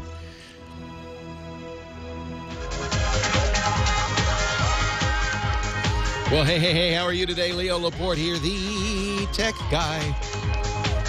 It's time to talk computers, the internet, cell phones, camcorders, home theater, all that stuff at 8888 Ask Leo, our year-end episode, last show of 2011. 8888 Ask Leo. I saw Hugo, not the hurricane, the movie, the other day in 3D. Oy, caramba. Now, I know we've had this battle, and Scott Wilkinson, our home theater guy, I'll talk to him tomorrow about this because he's going to be on as usual. But and by the way, thank you, Scott, for filling in on Christmas Eve last week. But I just got to say, I just don't get it. I just don't get it. You go to the theater, they give you these glasses. I know somebody's cleaned them, I presume. They're in plastic. They're wrapped. But they're schmudged. They got stuff on them. I put them on. I go in the movie. The movie's dim anyway because that's the nature of 3D. It's half the brightness. The screen is half as bright. And there's a smudge on it. And I wear glasses when I go to the movies so I can see. So I'm wearing glasses on top of my glasses. So thank goodness it's dark because I look like an idiot. And then what is in 3D in Hugo? There's some snowflakes. And, when the dog looks at you, he's really real. And that's it. I don't get it. I'm missing something. I just don't get it. And then, of course, I'm in the theater, and, hey, exciting. They're going to re-release Titanic and Star Wars Phantom Menace, Episode 1, in 3D. Well, thank goodness, because I tell you what, those movies were so bad in 2D, maybe 3D will say, I don't understand it. They're re-releasing Star Wars Episode 1 and the Titanic in 3D. You know what? I think I think George Lucas wants Jar Jar Binks in 3D. He thinks that might save it. If you could just see him as he really is, a giant menacing rubber puppet, then you would enjoy the movie more. I don't understand. I guess it's a sign I'm getting old. David in California. Hi, David. Leo Laporte, the tech guy. Hey, Leo. How you doing? I am well. How are you? I'm doing great, thanks. Hey, I got a couple questions about a Mac on my desk. I'm a teacher. I teach high school visual arts and photography. Awesome. Yeah, that's great. And I have this new beautiful 27-incher, and I want to get a separate monitor so I can kind of monitor what they're doing. I went ahead and bought a remote desktop. Okay. As something that I can kind of help them through it and watch what they're doing. Yeah, Apple does have some very good abilities to do this, so that you can have another screen that has little screens on it of all the students, and you can zoom in on any one. That's great. All right, now tell me this though: do I have to buy a monitor, or can I buy an actual TV that has both a connection to go from my computer and also from my cable company so I can have TV on it sometimes and monitor what they're doing on it sometimes. I think it'd be easier to go the other way, which is to get an Apple monitor, because you have the DisplayPort on this new iMac. Right. And the mini DisplayPort will support another monitor very easily. You just plug it in, and you'll have dual monitors. And then you get a little TV tuner that you plug into it, that you plug the cable in. And in fact, you can have a TV window, all the students, and be watching the soaps at the same time. So just a standard, little Samsung monitor or something like that with it's easiest to use the Apple monitor, but I understand they're premium priced. Oh yeah. So that's. But as long as it will support the mini DisplayPort, and mini DisplayPort, if all you're doing is video, it's very easy to get a mini DisplayPort to HDMI cable. So any monitor that supported HDMI would work just fine. And then your Mac could be the television set. You just get a little adapter for the Mac iTV, EYE TV from Elgato, ELGATO.com. They're great. And it's a USB device. You plug it in, you plug the cable into it, and then you have a cable tuner and all that stuff. I think it's fairly simple to do. And the chat room is reminding me, and you're absolutely right, Mac Tech. Don't buy the Apple adapters. Don't buy the expensive adapters when you buy the monitor from the company. Just go to monoprice.com. They make all of these adapters, all of these cables. It's the best place to buy cables because they don't overprice them. They're really inexpensive, and they don't need to be fancy or expensive. I see Dick DiBartolo has joined us in the chat room, our gadget guru, the Giz Wiz. He'll be on in just a little bit, 47 and a half after the hour. But let's get back to the phone. Stuart in Irvine. By the way, I always want to say this. Thank you for being a teacher, David. It's such an important job, and it's so often underrated, and I know you're underpaid, and just thank you, because it is the most important job that's done today, I think, is teaching. You're teaching photography and visual arts to these kids. You're getting them excited about that. It's a great time to become a photographer right now, I'll tell you. And it's a great expressive hobby. If maybe you don't do it for a living, but what a great hobby to have. Really fulfill your needs to create an artistic expression. Stuart in Irvine, California. Leo Laporte, the tech guy. Hi, Stuart. Leo, I've been listening to you or watching you since the Tech TV days. Oh, thank you. I've learned so much from you. It's incredible. I've gone gray just doing this thing. I've been gone gray listening to you and watching you. Thank you. So generally, I don't like Apple products. I like to monkey around with apps and scripts and crazy things like that. And I realize that iPads are really for media consumption more than creation. Yeah, you're not going to do any programming or scripting on an iPad. Right. So with that said, though, because it's more for consumption anyway, all tablets, I guess, really, I think. Yeah, I mean, I think that's where we're going. In fact, I think that's the exact distinction, really, between desktops and iPads. Steve Jobs said it at this year, in fact, at the All Things D conference. He said, look, the computers today are trucks. Think of them as trucks. You're always going to need trucks, but most people will not drive a truck. They'll be driving something that's more convenient. They'll be using a tablet for their day-to-day computing, and then those of us who want to program or do video editing, photographs, things like that, we'll have to buy trucks. So when I travel remotely, and I travel a lot for work, I use remote desktop connection using Windows to Windows, obviously. Yep. Should I even just give up on thinking about an Android or a Microsoft product tablet that will do that, or am I asking for too much? I know those have USB ports and all sorts of fun things like that, but am I wasting my time trying to even use it for connectivity purposes? I wouldn't go Android, but I would certainly look at a Windows tablet. There are a number of Windows 7 tablets out now, and there will be next week when we go to CES. I expect to see a dozen or more Windows 8 tablet announcements. You won't be able to buy them yet, of course, but I think that's absolutely a good way to go, because you'll have the capabilities of Windows on that tablet, including remote desktop. But when I remote desktop in, it'll be into a non-touch screen environment on my work. Well, they translate, and you'll see they translate it. So, obviously you don't have a mouse. You don't even have a keyboard on your tablet, but they provide you with a virtual mouse and a virtual keyboard. I see. So you think if I like that experience, I should wait, see what happens? Yeah. Although, as I said, there are good Windows 7 tablets out right now. Asus and others make them, and I wouldn't hold back if you really needed it right now. But if you can wait even a week, in fact, everybody listening, don't buy any stuff, any consumer electronics stuff right now, because in a week, all of these announcements will happen at CES. The thing to remember is that the Consumer Electronics Show announcements there are often for products that won't be out till a year from now. But you'll get some idea what the landscape's going to be, and that can be very helpful. And for apps, I assume there's at least as of now, there's not much in terms of Microsoft tablet apps. Well, the nice thing about these Microsoft tablets, they run Windows apps. I see. So they're Windows 7. So it is a tablet, but it's also a Windows 7 device. Windows 8 will even be more so, although there's some question about whether Windows 8 tablets will run desktop apps. We're waiting to hear the truth from Microsoft. I think that we'll find that out next week as well. Leo Laporte, the tech guy. Guess you better slow your Mustang. Good God.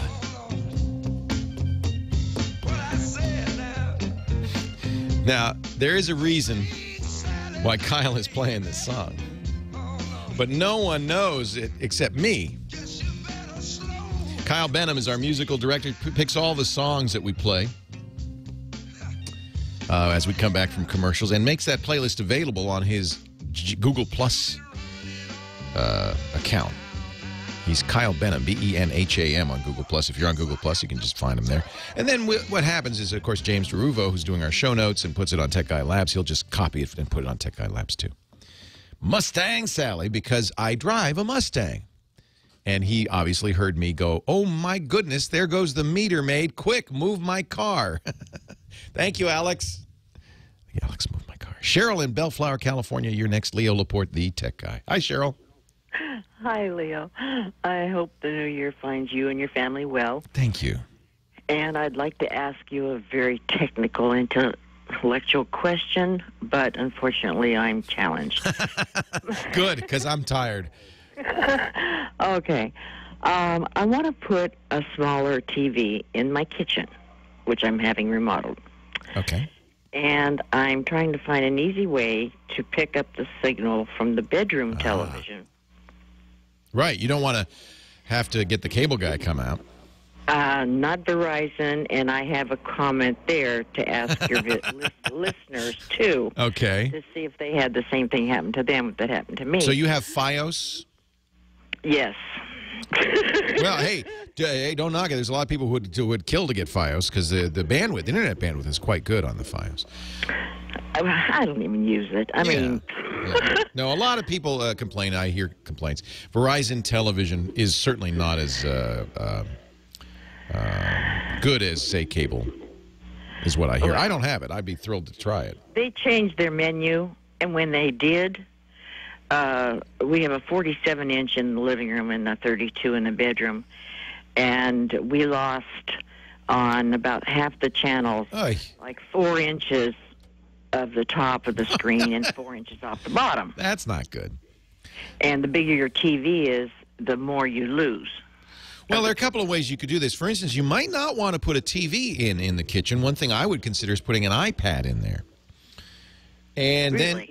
then you could put the Slingbox app on the iPad and put a Slingbox on your home system and use the Wi-Fi, and you would have access to your full home system with no additional charge on your iPad in the kitchen. Now, it's only, it's little. It might be too little for you. It's only 10 inches. Yeah, I was thinking more like 15. You want something a little bit bigger. Let me think here. You could put a TV in there. There are kind of old school analog solutions to do this, which would it's called the Wavecom Junior. It's been around for a couple of decades. It's RF radio. So you put one, you get them in pairs. You put one on your TV system, and then you put one. It's the problem is it's gonna be ugly. I guess you could put it in the cabinetry or something, but put that in the kitchen attached to a television set, and then that television set receives wirelessly your television system. I got to tell you, it doesn't work that well. There is, in fact, I haven't reviewed it yet. I just got one. There is a box out now that's wireless HDMI. This is probably your best solution. They're not cheap. In fact, I don't even remember the manufacturer of this. I have to review it. I have it at home. I apologize. I haven't reviewed it yet, but I have it at home, and I will review it. I'll do it by next weekend. I'll have a review for you. But the idea of this is you put this in your home theater system. You put one end. There's a little dongle in your home theater system on the HDMI. It could be the cable box or whatever. And then you put the other end in your kitchen attached to a television using HDMI. Now, in effect, you've got a really long HDMI cable coming out of your cable box. Here are some of the issues. Changing the channel. You're going to be in the kitchen. You're going to have to go into the living room, change the channel, and go back in the kitchen. Now, that might be all right for you. You're watching Oprah in the living room. You get up. You have it on in the kitchen. That's fine. And they do make remote controls. Logitech and others make remote controls that will go, that are wireless but aren't infrared based. They're RF based, which means they go through walls. That's the problem with your standard cable remote control and television remote control is it's light, so you have to aim it at the television or the cable box, and you have to be in line of sight. You can't be a wall in between you. So changing the channel is going to be a little tricky. You're going to have to do some sort of thing about that. I think wireless HDMI is probably the right way to do it, and I will have a review of that unit. But the other choice would be the Slingbox, and I think an iPad with a Slingbox, that's going to be really easy. It's going to work. We know it's going to work well because we do it all the time. And, I see a lot of people building iPads into their refrigerators, their cabinetry. It's a pretty easy thing to do. It's no more expensive than a television. And then not only do you get TV, but you got an iPad in there. So you can have cooking applications. It could be your cookbook. I would consider that, Cheryl. I think that's kind of a cool way to do it. And I think a lot of people are doing those things. It's just, it's 10 inches. It's not super big. Strike It Rich in our chat room is telling me that there is a fix for it. We'll just give you a freebie here. For your Verizon issue, when Verizon updated the guide, it was an SD guide, standard definition, and they went to HD. So what's happening is your television is staying at the SD resolution, and that's why some of it's off the screen.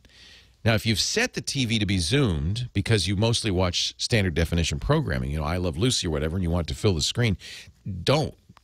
Go back into your settings on your television set and say, I want what essentially you're saying is I want the native resolution. Whatever I'm getting, display it dot for dot. Sometimes they call it dot by dot in the settings on my screen, and that will make the Verizon guide work just fine. In fact, it'll look gorgeous.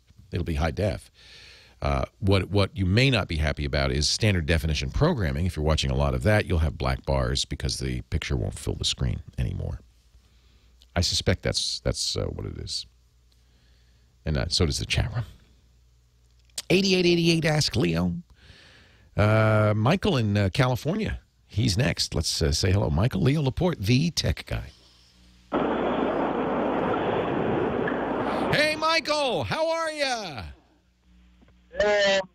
I'm the 5 guy. Am I breaking up? No, you sound fine. What can I do for you? Hey, I've had a MacBook Pro for many years. I love Photo Booth, and I'm trying to use the backdrops. So you drop video into the back, and you can put any video you want behind there. Yeah. And I've been able to put a .mov in there or a .avi, and I've been trying to research all the Apple pages, and I just can't find what's the best format to put in there that's going to give me the best picture quality in the background. You're going to want a .mov, a QuickTime movie file. That'll give you the best results. And the truth is, any well-recorded video should work just fine. Are you having trouble with some of the video? No, I'm just trying to get the best quality. I got Photoshop Pro, Photoshop 10, or not Photoshop, Final Cut 10, and I could pick any one of these video formats to put it in there. I just wondered what was the best one. Yeah. QuickTime is .mov. That's the native Apple format. That's guaranteed to work. And just choose the highest quality that you can to get the best results. Leo Laporte, the tech guy.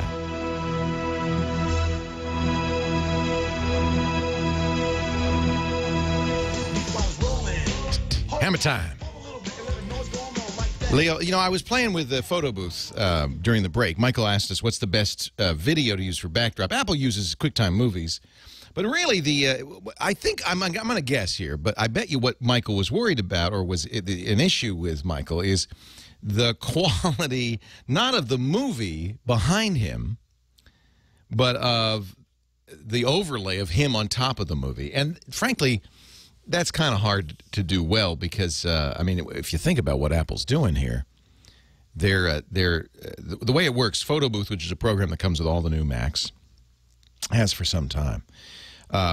What you'll do is you'll pick a video background effect, and then Photo Booth will say, okay, now get out of the picture. So you step out of the picture, and what it does is it captures the background. And it says, okay, good, I know the background. I'm going to replace that with the movie. And depending on the complexity of the background, it'll do a better or worse job of that. So really, it's not the quality of the movie that makes the difference in how well this overlay effect works. It's the background. It would work best if you had a green screen, a backdrop. Just, hang a sheet up so that it fills the frame. And so that when you step out, there's nothing but that color of that sheet. That will make it much better and much easier for the computer to do what it's going to do, which is replace that color. It's called keying that color out. So and that's by the way how weathermen do it. The weather girls do it on TV. You have a green screen. The weather, what do you call it? Weather person. The weather operator is standing in front of a green screen. It looks like there's a map there, but really what it is just a green color, a solid green color. It can be blue. We used to call it blue screen. Nowadays they mostly use green. And they use a particularly ugly shade of green, a shade of green that doesn't occur in real life, if possible. The idea being, anytime the camera sees that green, it replaces it. It keys it out with the weather map. So you're doing the same thing with Photo Booth, but you're doing it kind of on the fly with consumer electronics gear. It's really amazing, and it works at all. But it works best if you'll have a simple, single-color backdrop. So I suspect that's more what Michael wanted to know rather than what the quality of the movie is. If the movie will look, fine as long as it looks good on a computer, it'll look fine. It's the quality of the key that matters. Joseph, Nashville, Tennessee. Leo Laporte, the tech guy. Hi, Leo, long-time listener, first-time caller. Hi, welcome. I was listening to your comments earlier to the caller wanting to know about what new cell phone he should Yes, look into. Yes. And being a Galaxy Nexus owner, took a little exception to... Oh, you're not the only one. Okay, so let's talk about this, and I'm glad you called. I'm really glad you called. So the hottest phone out right now, I just want to give him some background, Joseph, then I'll let you talk. The hottest phone out right now, and it's on Verizon, is the Galaxy Nexus. And it's the only phone right now using the latest version of Android, which is Android 4.0. The code name was Ice Cream Sandwich. It also is a very big screen, 4.6 inches. It has very high resolution, 1280 by 720. That's high def. And it runs Verizon's LTE, which is its high-speed 4G network. So those are the reasons people want to buy this phone. It's the top-of-the-line Android phone out there right now. And you paid a lot for it, didn't you, Joseph? I did. I paid a lot for it. $300. Yes, but I got it the first day. I wanted it, so... So now, I've been very negative on this phone. I've been negative for a couple of reasons. One, I don't like Ice Cream Sandwich. What you heard me talking about earlier was the fact that the buttons are on screen now. Google's decided to eliminate hardware buttons and put them on the screen. Of course, it makes the phone much cheaper to manufacture. You don't have to have buttons. And it gives programmers the ability to move the buttons around. And that's why I don't like it, because it's kind of an inconsistent user interface. The other thing, as long as we're talking, the other things I don't like about the Nexus is the display. In order to get that high resolution there, Samsung's using something called Pentile, which is a sub-pixel rendering display that, in my opinion, looks grainy. It has a lot of color noise on it, and I just don't like the look of the display. Bad battery life would be another reason not to like it. Although, Samsung for $50 sells, and I got it, an extended battery. It's fatter, and it gives you about 50% more battery life, and without making the phone a whole lot bigger. So it is possible to fix that one. So tell me how much you like this phone. Well, there's several reasons, but we'll cover the three that you just did. First of all, I'm a long-time Android user. I've also used iPhones and iPods. The only advantage I see to an iPhone or an iPod over an Android phone now is, one, the proprietary connector, and using the same design for over a year allows them to get a lot more accessories and apps and stuff that are devoted to the phone.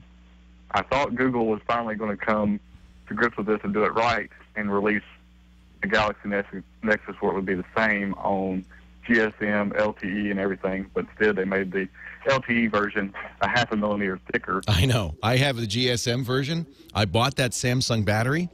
It doesn't fit. I don't know why they. Don't know why they wouldn't just make it a 0.5 millimeter thicker. Well, Joseph, you got to understand, it's a very different marketplace. The Android marketplace, and the truth is, the real advantage Apple has is it's the only manufacturer of this phone. It controls it very tightly. There are dozens of models of Android phone, and they're all over the place. Apple makes one iPhone. Well, they make a couple because you could still buy a 3GS. They control the release. They control everything. And they have such leverage with the carriers because it's such a hot phone that, unlike Google, they can really assert themselves with the carriers. You can buy an Android. If you bought an Android phone last year, the chances that you have the latest version of the operating system or will ever get it are very slim. Now, Google could have done a lot better by making just one. No, they can't. They can't. They don't control it because it's an open source operating system. That's why Amazon, for instance, could use Android on the Fire without even mentioning Google. But they control the Nexus because that's their phone. Yeah, they could have made the Nexus better in a lot of ways. I agree.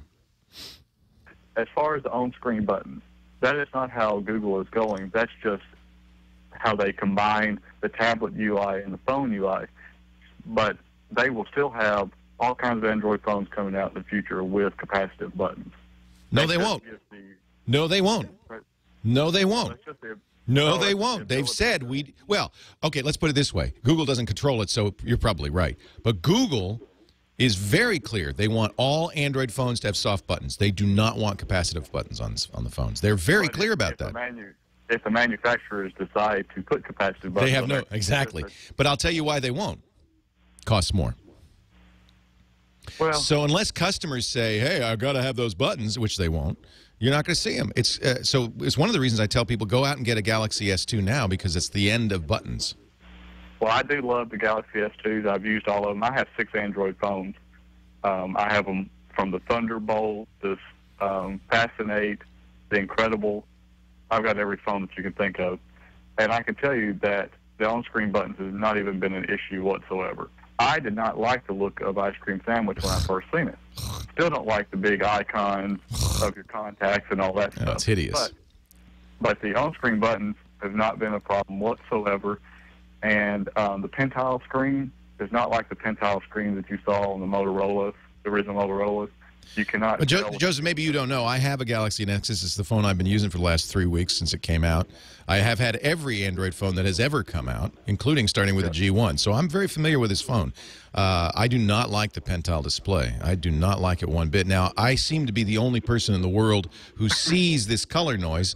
So maybe it's just me, but it really is ugly. It is not a good. The S2, which uses a different form of Pentile, uses a banding Pentile, not the subpixel green, looks much better in my opinion. But we can disagree. And you know what, Joseph? The truth is most reviewers are agreeing with you. They love the Galaxy Nexus. Well, I personally, I've had many Android phones, and I just think it's the best one. I'm glad you like it. I'm glad you got it. And I think that, truthfully, people should probably not listen to me because people who have gone off and bought that phone just do, in general, seem to be very happy. Which baffles me because I just don't think it's a very good phone. Well, I think also once all my Android phones are rooted and have different ROMs installed on them, once people do that, Leo, we got a break. A lot more flexibility. And, all right. I got to run. I thank you for the call. Leo Laporte, the tech guy.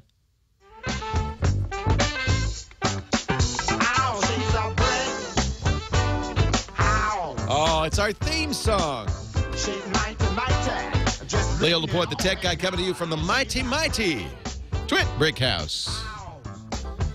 That's what we call our studios. And here's the guy who gave it the name, Mr. Dick D. Bartolo, the Gizwiz. Hey, Dickie D. Leo, how are you? I'm very well. You know, we did a best of the Gizwiz this week. Yes. And among other things in the best of was the moment when I said, we're moving to new studios, Dick, and I need a name. And you just, you're so good. Dick, perhaps people don't know, you ought to, it's Dick D. Bartolo. He is Mad Magazine's maddest writer. For 40 years, he's been writing for Mad Magazine. So he is a wordsmith. Yes. And he said, well, you should call it the Brick TWiT House, because TWiT's the name of the podcast. I said, hey, brilliant, because we got bricks on the front, we got bricks on the wall, we got bricks donated by our listeners and viewers, and so that makes perfect sense. I think it's a great name. Welcome. Good. Welcome to the TWiT Brick House. So how have you been? Happy New Year. I didn't see you. Did you have a good Christmas? Christmas was good. Did you have snow where you went to the mountains? No, I went to, we went to Stockbridge, Massachusetts. It's Berkshires, yeah. Beautiful. No snow, zero, zip. Did you get snow in New York?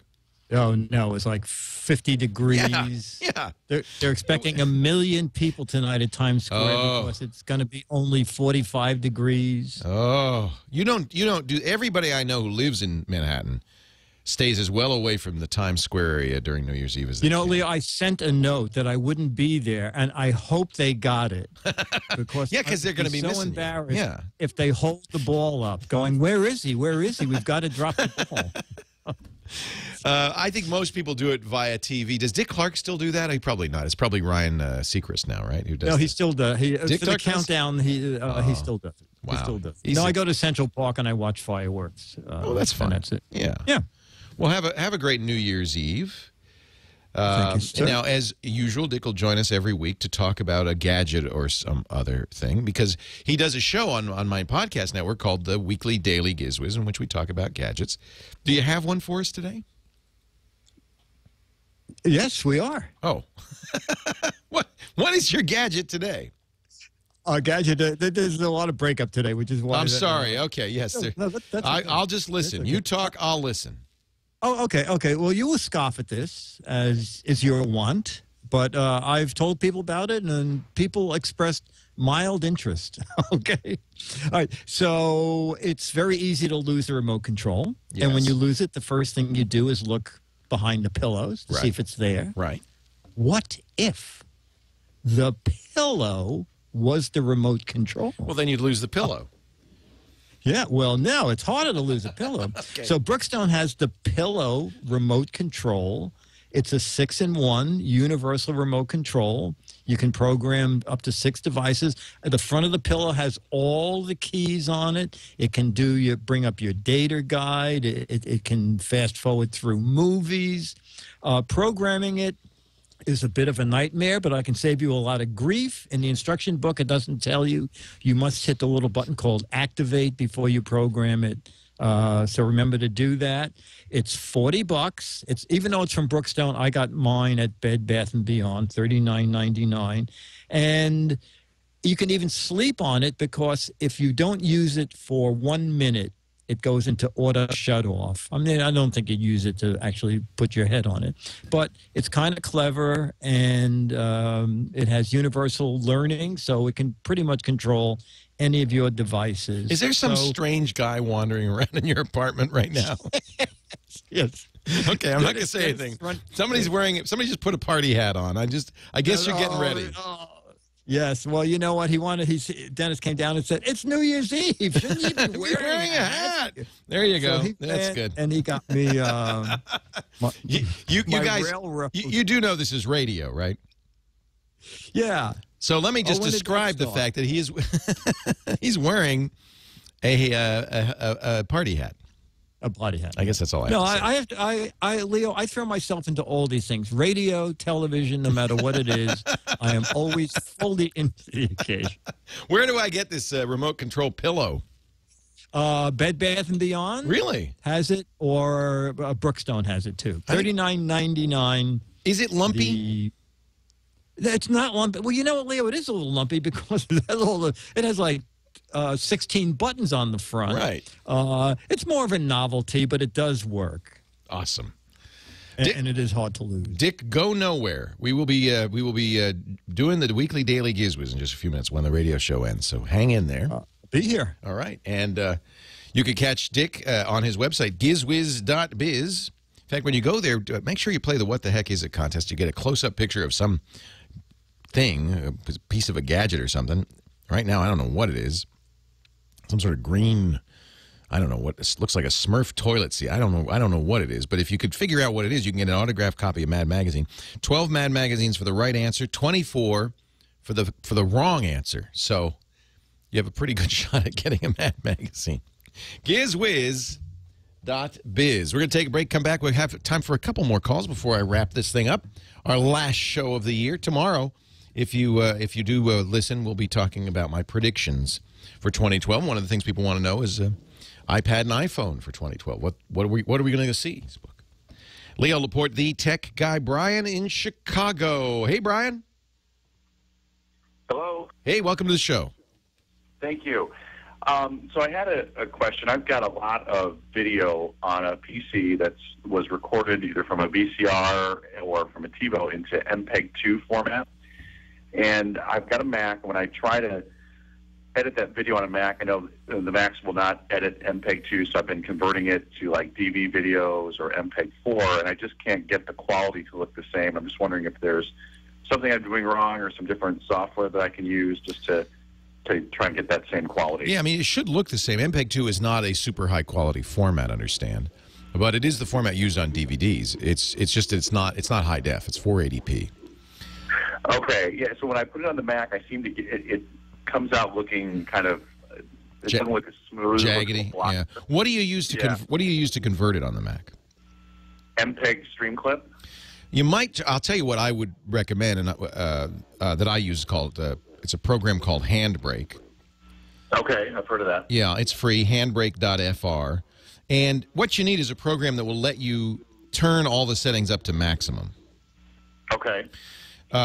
So it should look the same as an MPEG-2 image. It shouldn't look any worse than the MPEG-2 that you're seeing on your PC.